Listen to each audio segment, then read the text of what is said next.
Hello and welcome to the webinar today on how to secure work from home without compromising remote access. This is brought to you by Citrix. My name is Kalpana Singh and I'm an editor-in-chief CXO TV, and I'm going to be a moderator today. Before I introduce you to the presenter, I would like to emphasize on the need to secure your work from home environment. The COVID-19 outbreak and the subsequent lockdowns have perhaps made work from home an essential component of our business model in the weeks and the months to come. But a report from SkyKey Research reveals that 99.8% of India's working population is not yet adequately equipped to work remotely. Perhaps security vulnerability is the biggest bottleneck here. Employees accessing the organization network through heterogeneous devices and from heterogeneous networks increase the scope of security vulnerability. The four critical actions recommended by most CISOs for their employees involve preventing unauthorized system access, requiring two-factor or multi-factor authentication, securing your home networks, and being aware of phishing emails and messages. Consequently, for these CISOs across organizations, the sequential matrix of security has got inverted to availability, integrity, and confidentiality. They need to sensitize their user employees to a host of hygiene measures to ensure the availability of a secure remote access.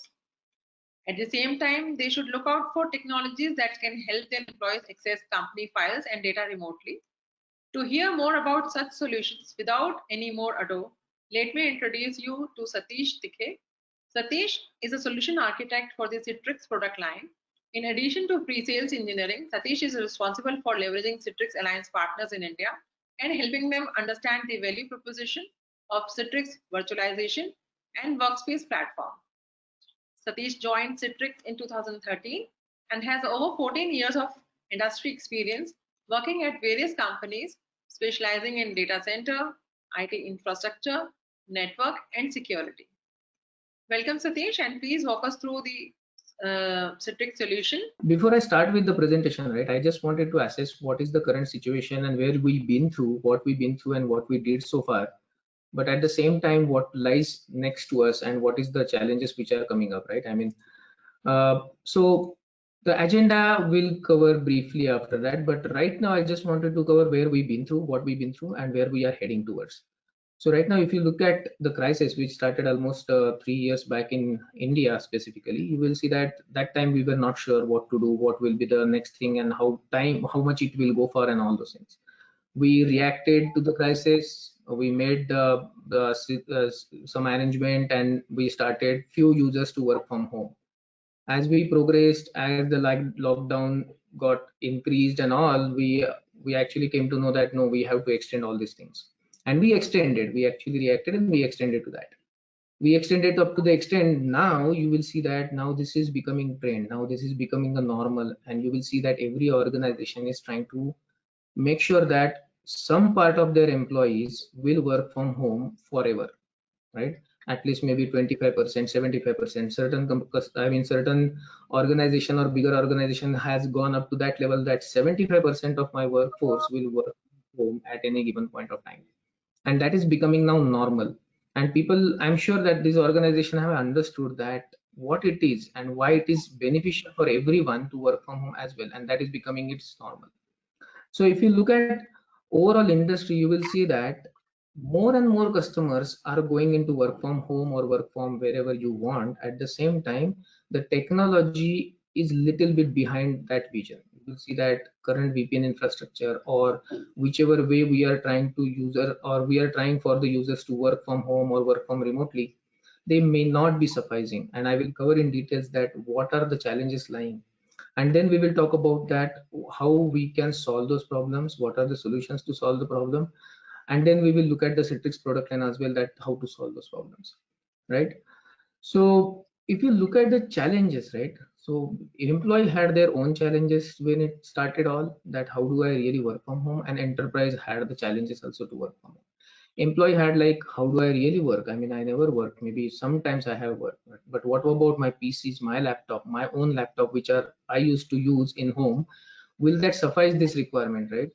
Are the tablets and laptops I am using, will those connect? Will those allow me to connect? Will those give me that experience which I want to be in office and work in the office, right? I mean, that is what is the challenges employee used to face. Now enterprises also used to face that problem, that whatever employees we want to give them, will those be that productive that those used to be in office? Okay, giving them access to entire data center like what happens through VPN, is that the right idea? How much scalable and how easy that setup is to do and to maintain in future? Okay, and are we having enough flexibility to look at it? I mean, to implement it. I mean, if you look at the scalability or the changes which I need to make, if there are any other circumstances, will I able to change the things? Okay, will I able to change the policies? Are there all those things part of the solution? And then the biggest question comes, that is about the security of the data and application. And it's not only from one side of it, but on the other side of it as well, that how secure I can make my data, how secure I make my application network. At the same time, can I trust where the application, where the access is coming from? If a user is logging in, is the device is correct?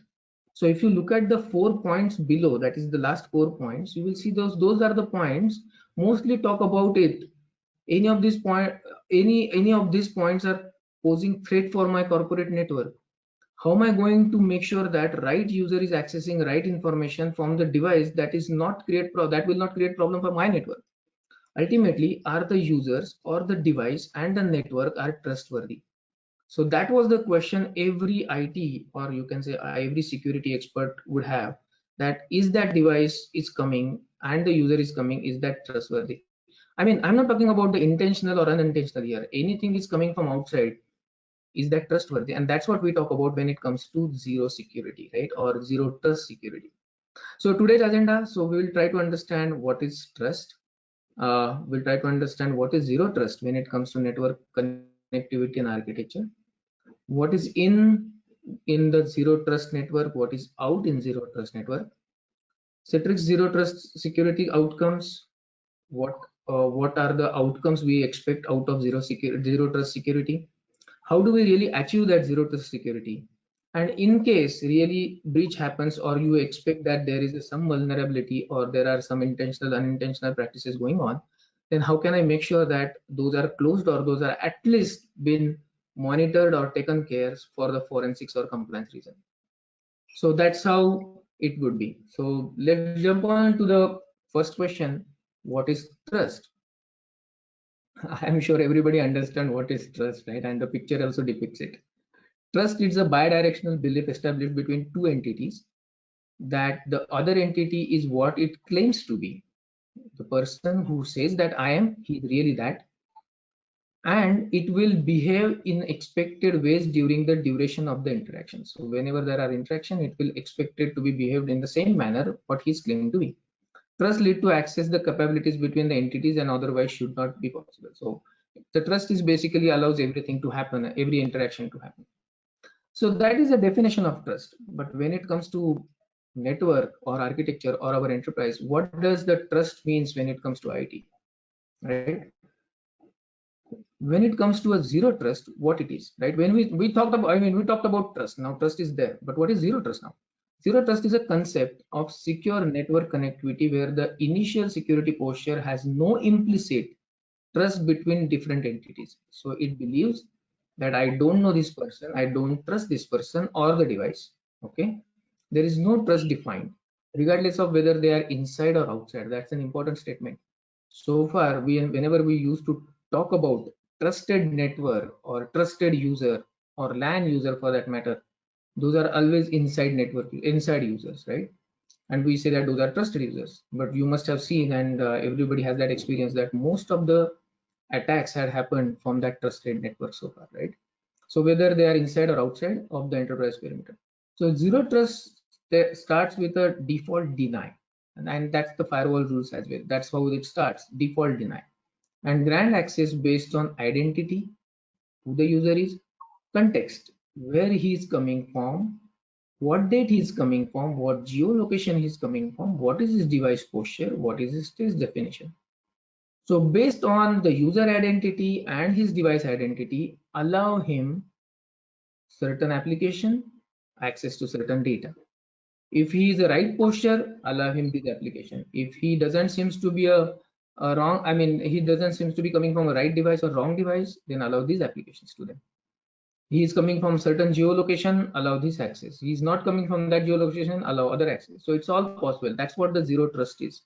So based on the user identity and based on the posture of the device, you allow the access to the applications and data. And that's what zero trust means. And we will see that how to achieve that as well.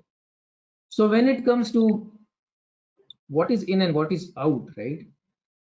It makes a lot of sense that we have to have, I mean, we have shifted our paradigm from trusted concept to zero trust. Okay. Earlier, we used to trust everyone. So all users are inside, those are trusted. Okay. All users who provide passwords and write password, those are trusted. All users within perimeter are trusted.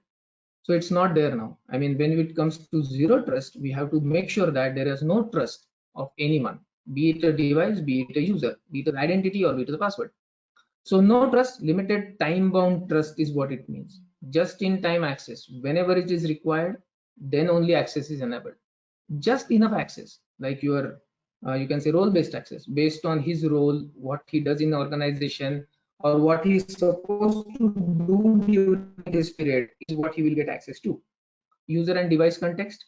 Is that right user? Is the right device? Is it a managed device? Is it an unmanaged device?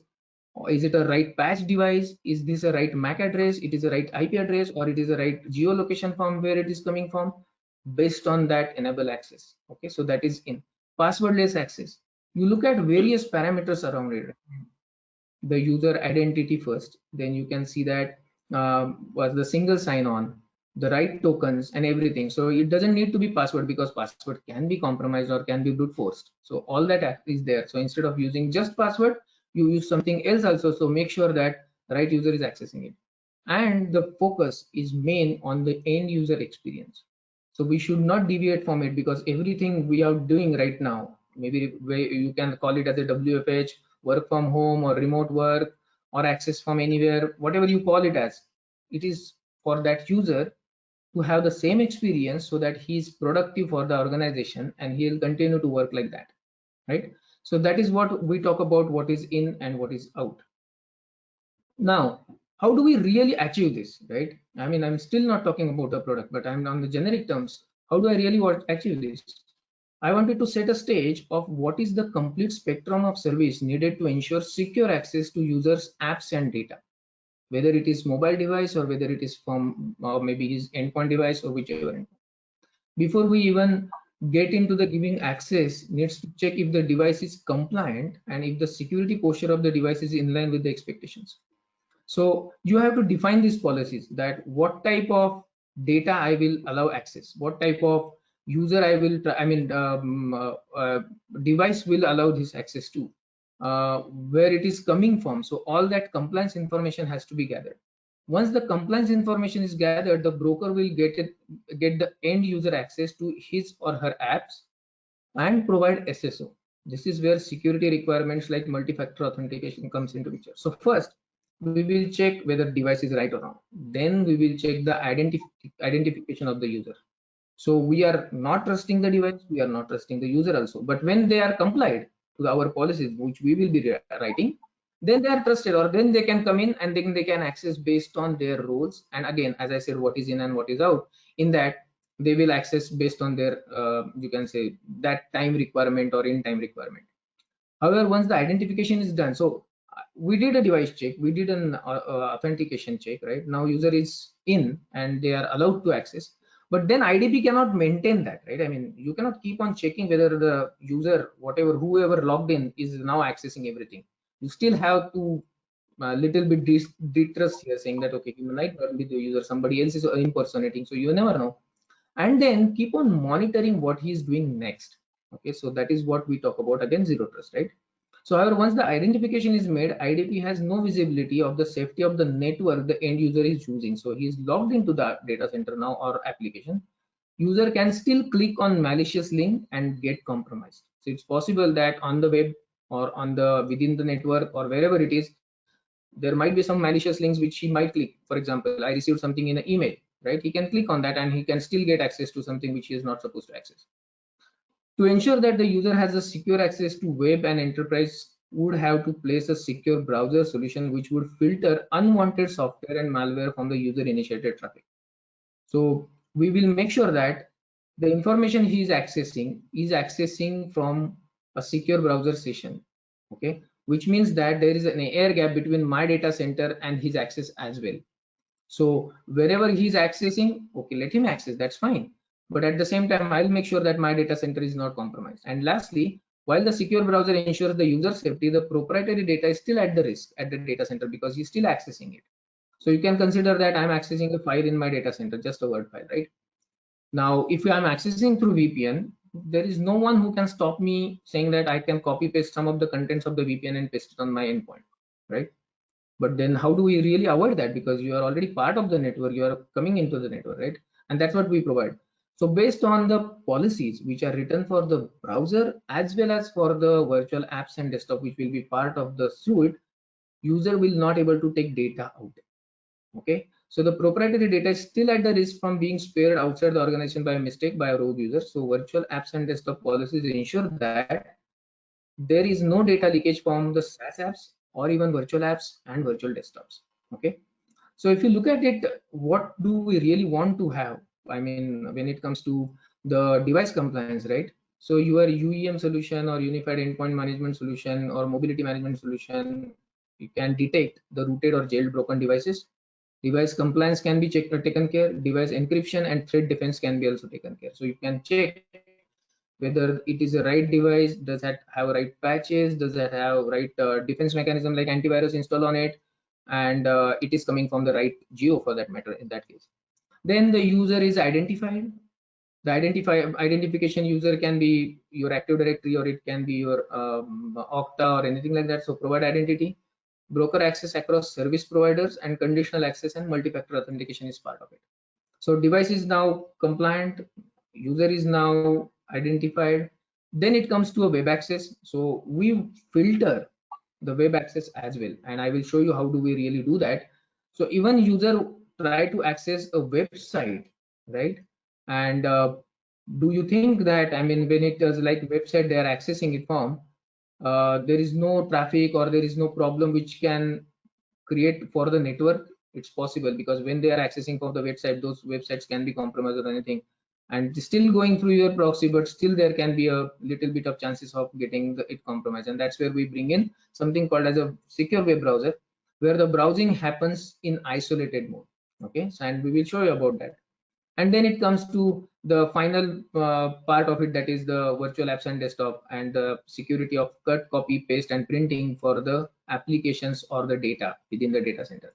So users will so we will check the compliance of the data, compliance of the device. We will identify the user, make sure that he's accessing right websites and without compromising on the data center, and he's not taking any data out from the data center. And that's what we call it as a zero security, right? So pre-check before giving access, let him access, secure the access and safeguarding the user, and then securing the data. And that is the complete suite of, you can say, a zero trust security, where nobody is trusted here. Even the users are not trusted, even they have identification, and even the networks are not trusted, even the devices are not trusted. And we will make sure that the data is not leaving. So when it comes to the outcomes of security or zero trust security, you will find that we have given access to the user. So secure and adaptive access is to the protected resources. We have given access to the users, they can work on it, and they can work without compromising their own user experience. So they will say that I am just like, and I'm working in office. Protect user and corporate data by protecting the workspace. So workspace is a complete, you can say, containerized one where users can log in, work, but they will not take any data out. Whatever they do from it as well is protected as well, and protection of the complete workspace. So that is what the zero trust security brings in. Now we will see that how do we. There is a question. In your view, are the users connected on LAN are trusted users? Not really, Kalpana. And to be frank, that used to be a myth before. that all users, when they are connecting on LAN or within the network or within on the Wi-Fi of the corporate, are a trusted user, because they are logging in from the internal network, but it's no more there now. It's actually in a public domain that most of the attacks or whatever happens, it happened from the internal network, because we keep on securing the external network, but at the same time the internal network, we trusted internal network so much that the risk was actually posed from the internal users or internal network itself. Maybe it was mostly unintentional, but it was like that. So no, so internal users are not no more trusted users. So that's what we mean to say, that zero trust. So there is no trust between anyone, right? Right. Hope that answered the question, Gugna. Yeah, you can continue with your presentation. Yes. So absolutely. So top security outcomes. So when we implement zero trust, the user can work, the devices are, device can connect, and this whole framework has to be continuously monitored for the risk assessment. And that's where again a part of the zero trust, right? We have allowed access, but at the same time, we will not leave you like that. We will keep on monitoring all the users, all the devices, all the application access, all the network traffic, whatever user is accessing from, right? And that's what is called as zero trust. Now, let us see that how Citrix can really help you to achieve a zero trust network or zero trust connectivity. So Citrix allows you to bring in your own identity, so you can use Azure, Okta, Ping, Active Directory, whichever you want, and we implement all these functionalities with our product. So we can implement device posture compliance check, authentication with your identity provider, secure web access is part of the solution, and data governance is also part of the solution. So Citrix is actually starts from where identity management leaves it. Okay, securing access to and securing the data. Okay, so that's where, so we will look into it, that how do we really achieve this thing. But before we go into that, let us talk about what is the Citrix approach or Citrix way of zero trust or showing it to zero trust. So let us take a step back and talk about what Citrix means by zero trust, right? Citrix, so zero trust is an approach that gets rid of deploying point solution to achieve a collectively security outcome that is bigger than some of the parts. So Citrix don't believe in putting the point solution. So I have access problem, I will put a VPN. I have, you can say, web filtering problem, I will put a firewall there or proxy there. I have some data theft problem, then I'll put a DLP there. I want to have remote access, okay, I'll put some another VPN stuff there. I want virtual desktop, so okay, the virtual desktop is also now using. So you will keep on having so many point solution that maintenance management and the, you can say, synergy between these point solutions become really difficult.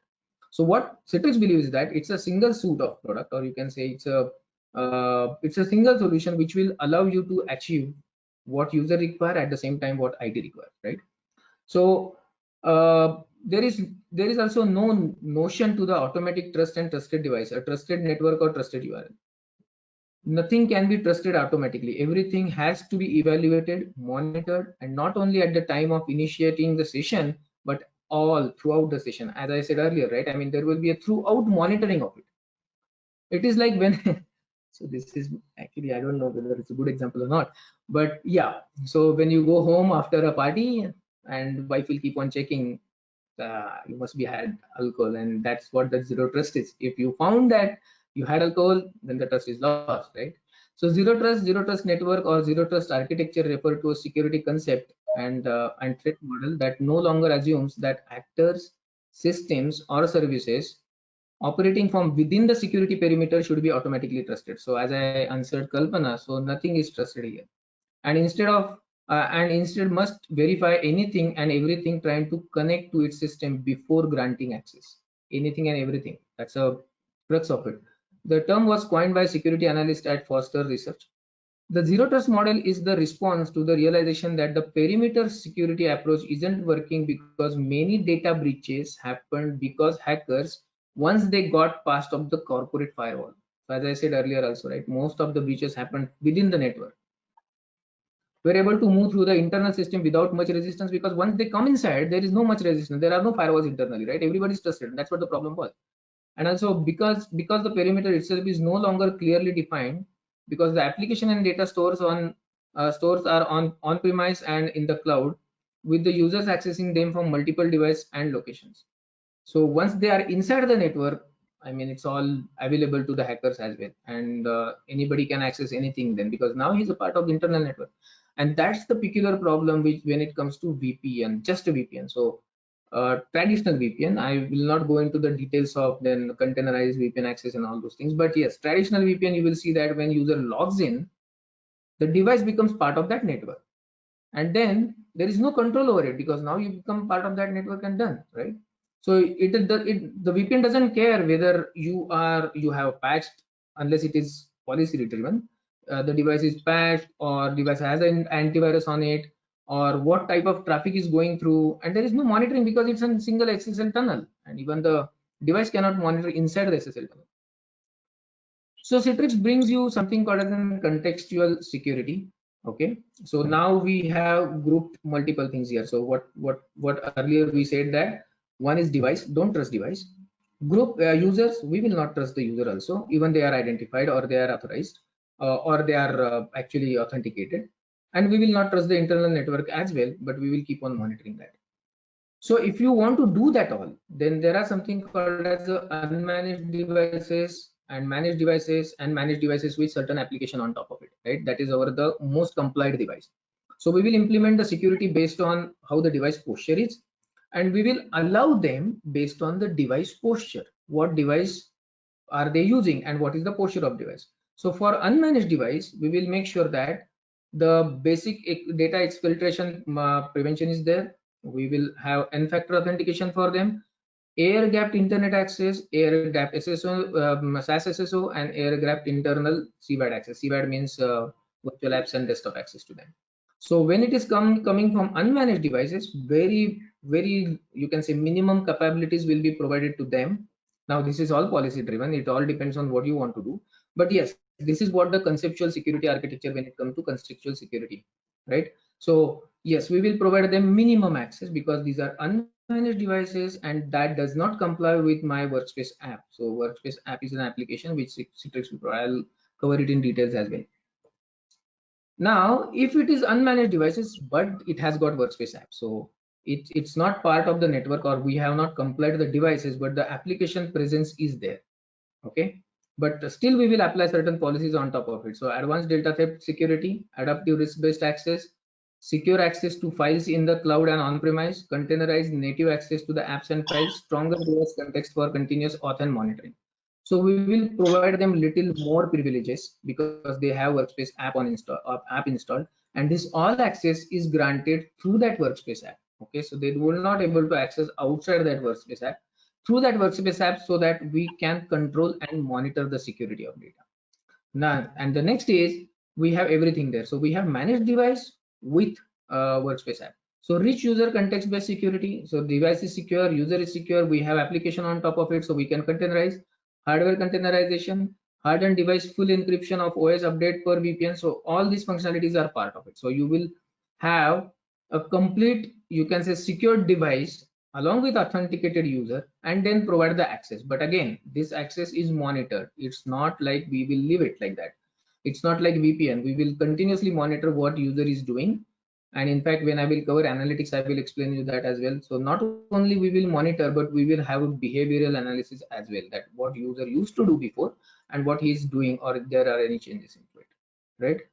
So that is what it is. So as the device posture goes on better and becoming better and better, we will allow him more and more access, but at the same time will not compromise the security. So these are the few you can say policies, or you can say security security policies we will apply. So if it is unmanaged device, no workspace app, we will have web isolation, web filtering, data exfiltration control, protect branch offices traffic, N-factor authentication, VPN, and all those things. So you can just read through it. But the crux of the matter is that as the device become more and more compliant, as the user become more and more compliant, we will provide him more and more access internally. And I think that is the need of our today, that user may access or user may use whatever device he want to use, but based on that posture of the device, we will allow him to use the certain things. If you make the device better, then you will have better access to it. Again, these are all policy driven. It's all based on what you want to do and how your security postures are. But this is what we provide as a, you can say, contextual security approach for any organization where they want to secure their data center, but at the same time, they don't want to compromise the users from remote accessing it, right? So the overall question, yeah, that is there really a way to find out what user has done during his remote session? Yes, and it is there. To be frank, it is there, and I will explain that in subsequent slide. Of course, it is there, and in fact, we call it as a Citrix session recording. So we will see that how we can find out that what user has done throughout his session. Okay, All right. and in Yeah. fact, the analysis will definitely provide more in-depth, you can say, in-depth knowledge about what user behavior is as well. So one is session recording, one is analytics and behavior, right? Yeah. So finally, I mean, the what I wanted to convey is that as the device becomes better and better, we will provide him better access to the internal resources, right? Now, if you look at precisely at the last column, that is managed devices, right? You will find very new things which you never heard. Something like keylogger and screen capture protection, right? And I want to tell you this, that keylogger means whenever you are entering a password, right? You look at your bank and everything. If you have a keylogger on your device and you are entering a password into the bank, nobody stops him capturing that password, okay, unless the session is encrypted. But before you log in, the session is not encrypted. The screen capture for that matter, right? I mean, it becomes difficult. You access a Salesforce for that matter, and the user or the applications which are there on the device keep on capturing the screen. It's possible, and they will keep on sending that screen to their server if the because of that malware presence. How do you really protect that? And that's what I will explain. So we will give them the access to those applications which needs to be secured at that level, but at the same time we will have our checks on it. Okay, so finally, the overall architecture of it, that choice of identity provider, you can bring in your own SAML provider or Okta or Active Directory, VPN-less access. So user don't need to connect to VPN. It's not like the device becomes part of the network, but it creates a channel. So user can continue using his browsing, his Facebook, but at the same time, whenever he is accessing any applications inside the network, there is no communication between Facebook and these applications because they cannot copy paste these applications. VPN-less access to the physical Linux and Windows PC, very important, and we have so many customers which actually started getting into this space of accessing physical desktop which are there in office right now, accessing it them from home, and that too without compromising any security. VPN-less access with enhanced security for Windows and Linux. Outbound only channel providing resource specific access. So VPN is two way. So user come in. In this case, the user or the data is going out with through only through that channel. So it's not a inside connection; it's an outside connection. And behavior-based security controls, which we will try to explain it in the subsequent slide.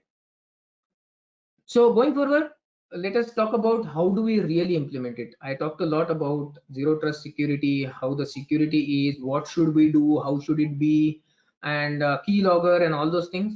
So let us talk about how does really it works and help. So first is the policy control. Users connect to any application. It can be a virtual application, it can be a SaaS application, it can be a web application, it can be a virtual desktop. You can control copy paste, you can control session recording, you can turn off the clipboard, or you can sometimes copy paste one way as well because of the user requirement. You turn off the USB access as well, so it's possible. At the end point you connect the USB, it will not be allowed to connect to the virtual session, so that's not possible, right? We talked about the web browsing, and that was the importance. We talked about that when user will have an access to web browser, how it will look. I mean, web access, or you can say websites, how it will look. At high level, let's see how the access control provides us a secure access to SaaS applications. So let us focus on SaaS right now. First, we will look at the scenario where the user is accessing the app from a workspace app. So it is a managed device. We have provided access to the internal websites or external websites from the managed device through workspace app. Rest he can continue using whatever he wants, right? So if if there is the first, you will look at the scenario where the user is accessing the app from the workspace app desktop version. If enhanced security is disabled, all the web access is directly to the internet. It will open the local browser. It will open the local browser and SaaS and web apps will be normally open. So there is no problem with it. The local browser is open and the SaaS and web apps are. Now, as I said, it's all policy driven, right? Now, if an enhanced security is enabled, right, the same application launches within an embedded browser engine incorporated within Workspace app. So you can define for these many websites, the security or enhanced security has to be turned on. So those websites will be browsed within a containerized or embedded browser, you can say. Okay. This provides us with the ability to apply watermark, disable navigation, printing, clipboard, download, all those points, right? So even for websites, even for salesforce.com or even for your whichever websites are sensitive or SAP or anything, you can have a web or you can actually have a watermark at the behind of it. So even someone try to take a screenshot or the picture of it, a screenshot cannot be taken anyway, I will explain that. But even if he try to take a picture of it through his mobile device or something, he will still able to see that there is a watermark behind, and he will not be dare to maybe share that with someone because there is a watermark, and then he will be the person who will be caught.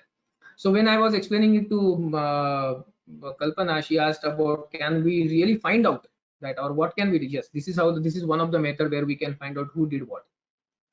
Okay, so if the user selects link identified as now, if a user within that web browser, within that website, if they select something like which is risky, or you define it as a risky, then access will be denied, right? And then if there are certain things which are allowed, those can be allowed. And then if you see that there is a risk assessment is little low than deny, then you can direct it to some other browser session, or that is called as a secure browser, which happens outside of the data center. So we provide secure browser as a service as well. So user can browse their virtual applications or you can say websites outside the data center. So just to give an example, you must have seen many organizations doing this where they used to keep PCs outside the work hall for users to browse their personal websites like Facebook or LinkedIn or anything like that, right? And they have to maintain that, used to maintain that. That was the way. In this case, this browser is running outside the data center, and users can access it from their PCs, but still the session is isolated. So user cannot put data inside that session or take data from that session. Okay, so that is what we call it the secure browser. And this is how we secure the websites, and this is how it looks. So when it comes to screenshots, if they try to take even the screenshots or anything like that, it will come, or if they take the picture, it will come like that, right? The next is very interesting, that is app protection policy, and which I talked about, right? That is keylogger, and that is with the workspace implemented or installed on the endpoint. So keylogger does not show the password to the, or keylogger protection does not show the password to the application. So if I'm logging into it, right? So if you take a deeper look at it, how the app protection defends against keylogger. When Citrix Workspace app is launched, the session will immediately be protected. Even before authentication, the session is protecting at the login screen itself. Here we can see the session that has initiated within app protection. The user entered all the login information, including username and password, while the keylogger is capturing keystrokes. App protection is turning indecipherable text to the malware as evidence in the, so you can see that there is a garbled characters out there. Without app protection, the hacker would have captured all the users login information, giving them full access to their account. While the app protection, even though the user even the end user device is infected with the malware, the information harvested by the attacker is useless, keeping corporate data safe. So even if your user is trying to enter the password, it will be garbled. And as I said earlier, right, and this is the start of the session, not after the session, right? So imagine that if you are opening a bank website and there is a keylogger running, after the session, yes, can be secured, but before the session, your password is still compromised, and that's what it is. That's where the second factor authentication and all those comes into picture, right? Now the screen capture. So I am actually browsing something very important on my you can see screen, and there is a malware on my device which actually keeps periodic screenshots of my device and send it to that server. It's possible. I mean, there are such malwares which can do that. And then what happens is during that I'm losing that all screenshots, even I'm not sure about whether it, but at the same time my watermark is also going along with it, right? Because that screen capture is going on, and watermark is also going. So I'm compromised. I don't know. It's unintentional completely. So Citrix provides the security on top of it, where even if there is a screen capture going on, and you can actually test it by doing a snip or something like that, or your print screen or something like that, you will see that if you try to capture the screen, it will come as a blank. You paste it and it will be blank. So same thing applies to that malware, where it is taking the screenshots, it will go as a blank to that as well. We also provide, and this is very unique to Citrix software, to be frank. We also provide accidental screen sharing during the meeting presentation. Sometimes it happens that there is a mail pop-up and which is very confidential information. Somebody is visiting that or viewing that. It's possible. So based on policies, we can also restrict that during the, or if you are presenting something, then virtual apps or desktops will not be shown to the user, or other customers or other participant in the meeting. It will be blank screen for them. So we protect at each of this level, right? We protected devices, we protected users, right? So contextual access means that where we gather the context, user, device, location, network, apps, files on that device are there or not, patches are there or not, and then we assess the risk, device risk, location risk, network risk, app risk, and this all risk is part of the analytics, which I will cover next. And based on their risk analysis or risk posture or device posture, allow them to access, allow completely possible, or must enforce the MFA or reset password, allow with lower privileges. They will not able to maybe print, or they will not able to take screenshots. Provide secure browser. If they are coming from a device which has got a higher risk posture, give them directly secure browser, or completely deny them access, or block the account, or alert admin that somebody is trying to do something. So this is very best example of analytics which I will give during that. Block account or alert admin, right? And that's what our analytics can do. It will keep on tracking where the user used to come from, right? So far we have covered what is zero trust, how it can be implemented, what are the products which are required, and how Citrix addresses the zero trust.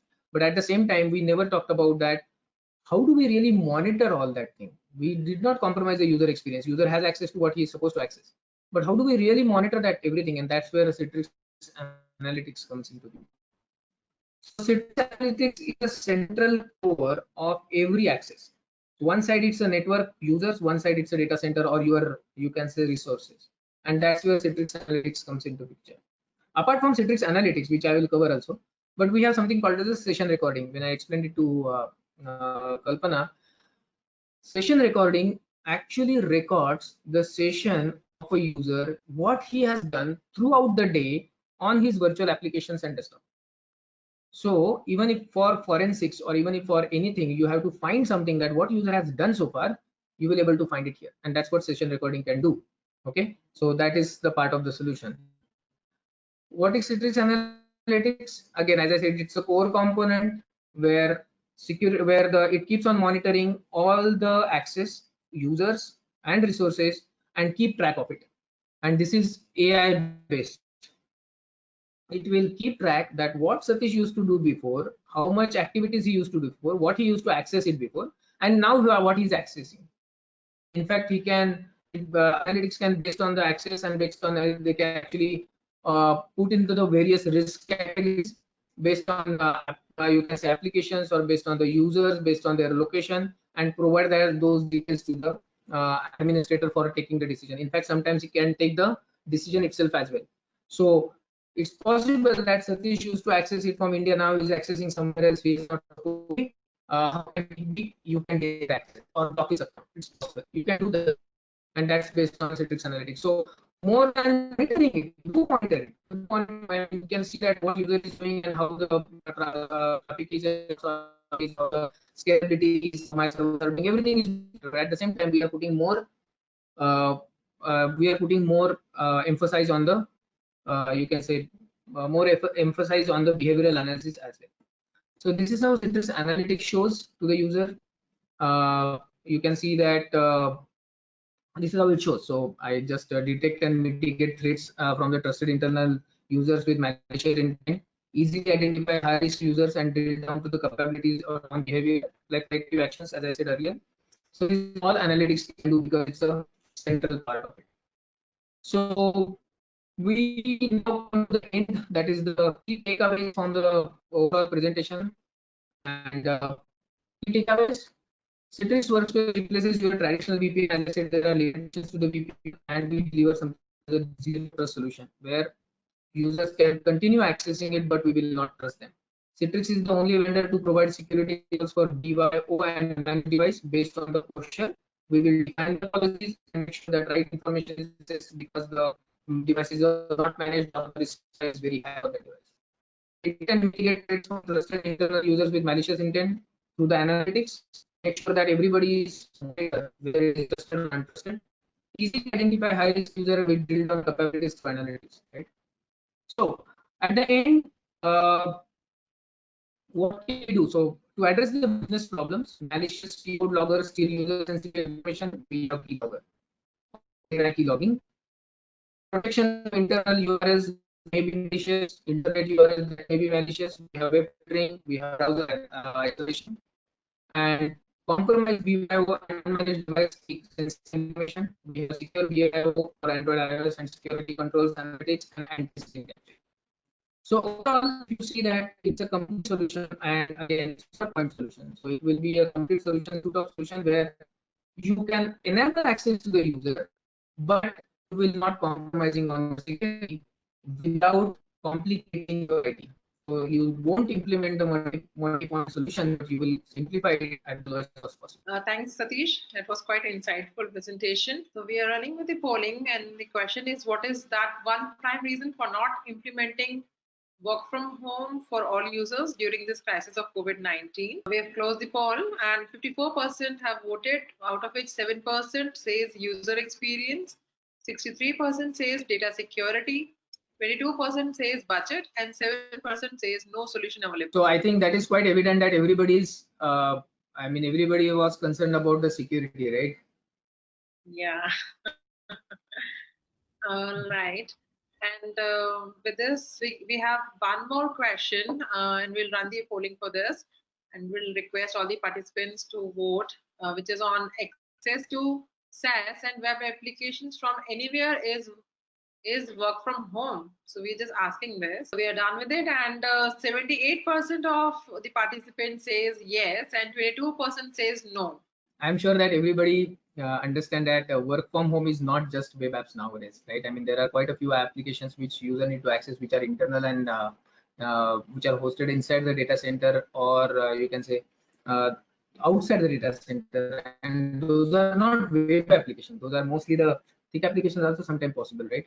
So, and securing those applications also is important for us. We shall start with the Q&A session now. How to ensure BYOD and DIY meet the security requirements without infringing on personal rights? Well, that's really a good question. So, see, it's a matter that how the policies are to be framed in this case, right? I mean, you can see that work from home is becoming more and more evident now. It has to be I mean, it has to be there.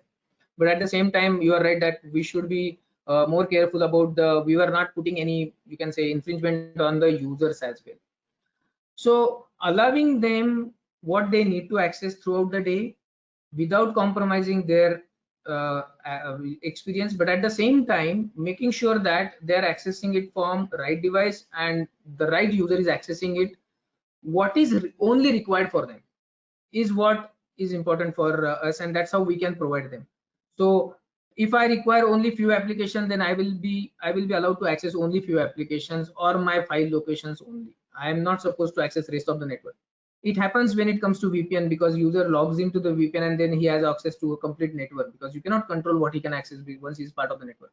But in this case, you can control what he is access to, and that's what the important is.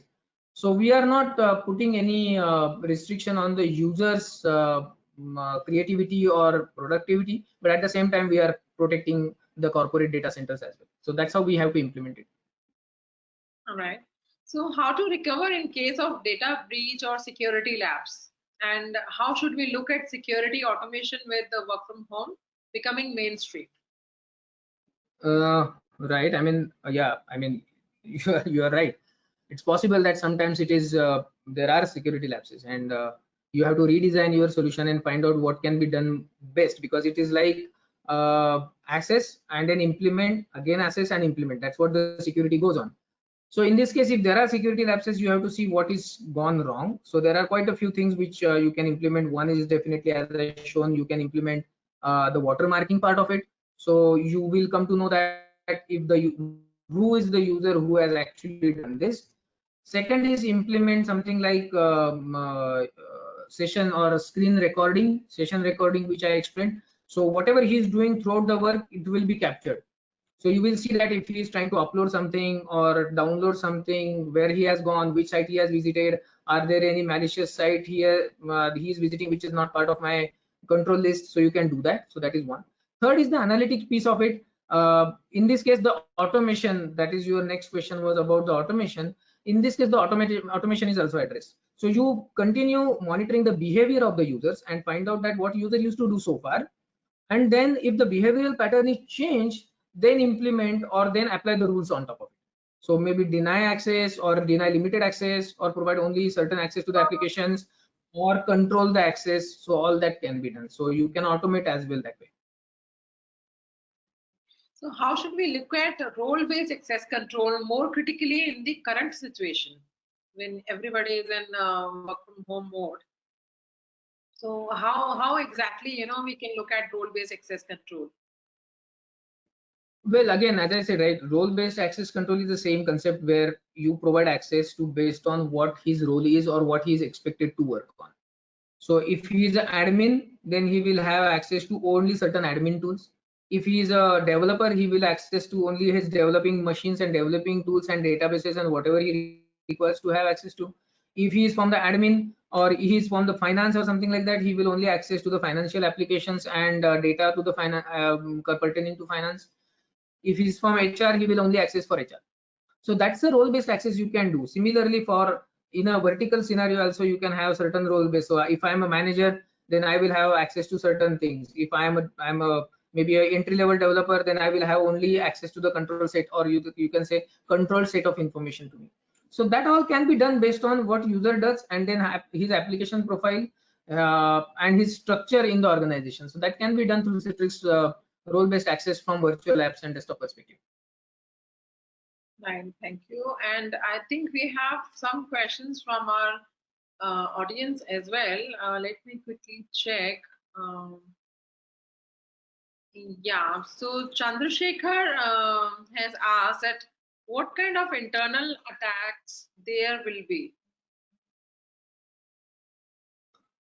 Well, there can be. So, for example, when you talk about people using work from home or going to access certain websites when they are at home, and they are getting the same laptops in the data center or in your office, right? It's possible that their device is compromised for some or other thing. If they receive some email, I know you implement a lot of policies around the desktop that by at home they will not access this site, at home they will not access that site. But it's possible that they receive some email, the USB is blocked, but they can still have access to their maybe Gmail or something like that, where they can download few things and then use it. Another thing which happens for most of the organization is software installations. I know many of the organizations remove the admin rights so that users cannot install the software, but you can see that if you look at the exception list for the users who require admin access, you will see that it's a huge list. So 60 to 70% of users still have admin access and they can install software. So all these softwares or the downloaded applications or files from the unwanted, you can say, sources can still pose a risk for internal network when they connect from the internal network. And again, as I said, security, all IT admins are taking care of it, but it's not 100%. It keep on going and it keep on coming up more and more. You close something today and tomorrow you will find something else is coming up. Absolutely. Hope that answered the question, sir. Yeah. So there's one more question from Anil Kumar, and he is asking that what is the storage requirement for screen or session recording? Very, very nice question, and thanks for asking that question, because now I can tell you better things on top of it. So we do record the screen. Yes, it's a video, so it requires a little bit of storage, but it's not like storage of heavy or the heavy storage, you can say. So typically, few MBs for over a day is good enough to consider as. So you can say that maybe around 60 to 70 MB per day. Again, I'm saying that based on what his job profile is, what he does on the screen, and all those things. So it can range from that. So it's not a huge. And again, you can archive and you can maybe archive it. If it is not required, you can remove it. It's all that possible. And then the best part is you can do it for selective users. So you can say that if I have certain users which I think that they have malicious intent, then you can do it for those users only, or certain group of users. So you can do that. Not for all users is required. All right. So it requires certain storage, but it's not heavy. Okay. So with that, that was excellent. Thank you for answering the last question. And to conclude the session, I would like to say that the essence of business continuity is to minimize the impact of disruptions on people and the IT resources they rely on. Rising reliance on remote operations demands that business invest in solutions like Citrix that improve overall security to protect the workforce and the corporate intellectual property. The solutions should at the same time conform to regulatory compliances and support secure access regardless of the device used. Within this security framework, businesses can cater to customer needs without compromising and ensuring that their data remains safe.